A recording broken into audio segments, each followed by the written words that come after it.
This is Free Speech News, and it is March 13th, 2021, and what the past couple of days of news has been brought to Governor Cuomo. And Andrew Cuomo has a seventh woman to come forward and accuse the governor of sexual harassment. And she was a journalist stationed in the New York State Capitol. And she goes into some detail about this incident, and per this Breitbart report coming from the New Yorker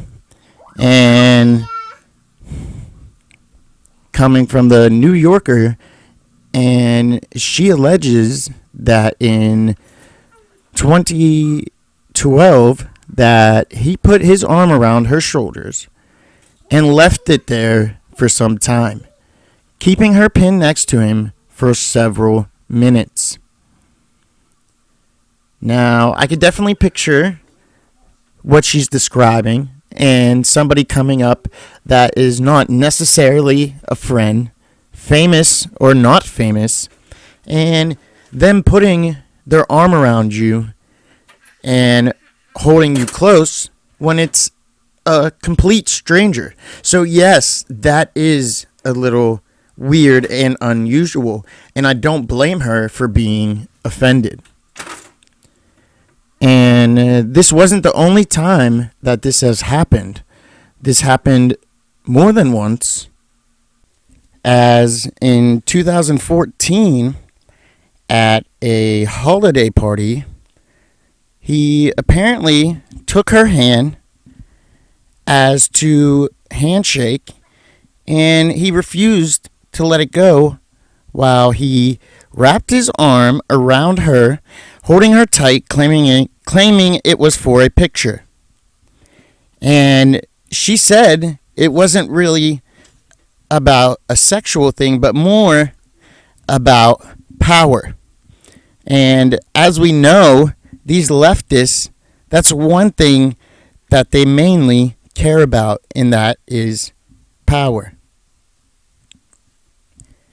And even as AOC and Schumer and many other people are calling for his resignation, he says he is not going to resign.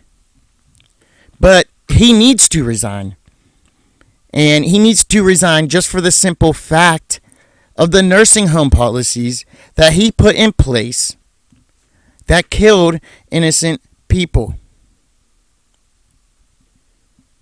And this is important, but the Democrats didn't make an uproar about all that happened and the loss of life that was unnecessary. But when the investigations are done, hopefully in a fair way, that will be different. And we have even more news that is honestly hard to believe in the first place, as House Speaker Nancy Pelosi is reappointing Democrat Representative Eric Swallwell. And she's reappointing him to the Intel Committee despite him having a relationship with a Chinese spy, Fang Fang. I mean, can you even believe that this story is true? Or these actions are true? And Nancy Pelosi made a comment saying the American people elected a Democrat House majority that would be relentless in our work to promote their security, both by defending their economic security here at home and our national security abroad. On the Intelligence Committee, these members will be effective forces in keeping the American people safe as we confront our nation's adversaries, adapt to new threats, and work with our allies. I mean, She really said these members of the Intel Committee will be effective in keeping Americans safe. I mean, are you kidding me? This must be some sort of joke. Keeping the American people safe, you don't do that by reinstating a man, regardless if it was his fault or not. Reinstating a man that was compromised by a Chinese spy. And what type of information did she get out of him? What type of information did she steal? What type of information did he give willingly? Those are questions that we do not have the answers to right now. And we might never know the truth of what happened or what the relationship entailed exactly and what type of information did Fang Fang steal. Because no matter what they come out and tell us, you know they will be hiding the truth. And it shows me that Pelosi, she doesn't care about China getting some of our secrets because a lot of them are already in bed with the Chinese Communist Party. And if he got compromised once, who's to say that it won't happen again? And if it was a non-Democrat, I'm sure, as we know it, it would be a lot different, and the Democrats would be up in arms about this. I mean, this is unreal that this is even happening. And so something needs to be done about this. Something has to be done about this. And we have one person that might be doing something, but we need more Republicans to publicly state and publicly talk about this, because this should not be happening. And I want to move on to after Biden's uplifting speech, they say, about COVID-19 and coronavirus vaccines. And while Joe Biden said that reinstating lockdown measures could be a possibility if we Neanderthals, and he didn't say that, but do not listen to what he says, and then if we do not listen to what he says, and then we have Governor DeSantis, who I think should run in 2024 and be the main runner. But he came out and said, quote, "That ain't happening in Florida. We are not going to let him lock down Florida.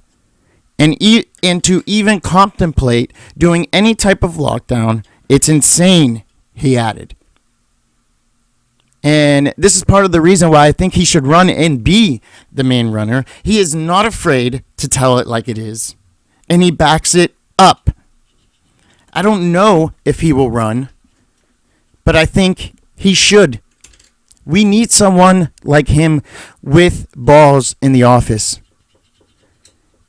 Someone that is going to do what needs to be done. And this last thing I want to talk about, because I'm going to continue to talk about it, is the election of November 3rd, 2020. And per this Gateway Pundit report, as always, who has been doing the reporting on the election since November 3rd and what happened, they are doing the reporting that others are not doing. And, well, they come up with some really interesting results. And they come out with this report from an analysis of the 2020 presidential results. And the people who did this, and it's called a contract analysis.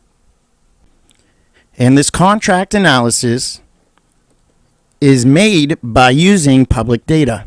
And the data is simply comparing the results from 2016 and 2020. Simply Clinton versus Trump, and then Biden versus Trump.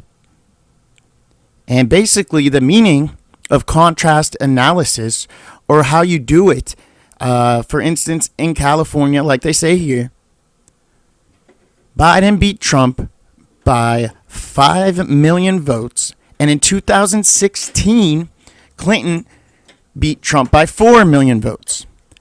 And the exact contrast is 833,000. And statisticians call this DOD, or the difference of the differences, and noted that Trump increased his vote by 1.5 million and Biden by 2.3 million. Now, where did all those votes come from? So again, per this report, California gains less than 700,000 in population, according to the Census Bureau, in which that number would include children not old enough to vote, non-citizens, and non-registered citizens as well. So where did all these eligible votes come from? Now, it says that while this does not prove voter fraud or anything like that, but it is a huge anomaly that needs to be investigated. And now the full report, I am going to leave a link here. And if you scroll down to I'm going to leave a link here. And if you scroll down to the bottom, the Gateway Pundit page has the full report right there where you could download it and read the whole thing. And anyone with half a brain would say that this is not right and this is a huge anomaly. And the results here of this report, and this is the chart that is made, and it depicts the contrast for Biden states. And there is, but the one thing I want to point out, besides this contrast report, is in these heavy Democratic states, Donald Trump gained, huge numbers. For as bad as the mainstream media made Trump out to be, the Russia hoax, the riots before the election, false impeachments, the constant bashing, and everything else, he somehow managed huge numbers in highly Democratic states. New York, for instance, Trump gained nearly 500,000 votes. That is a lot of votes for this evil man that the mainstream media portrayed, and Trump's base went nowhere. So this is voters who probably voted for Clinton in 2016. And when you have so many people eligible for the next election, they have to come from somewhere. Look at Georgia. Trump gained nearly 500,000 votes. California being the biggest, where he gained millions of votes. And that just seems incredible, and somehow he loses the race. It does not make sense, and it is not right. In another great election investigation by the Gateway Pundit, and the news broke that a Democrat operative was given keys to the ballot counting room. And this was Tuesday, and the Wisconsin Spotlight reported this was confirmed by emails. And here's what these emails said.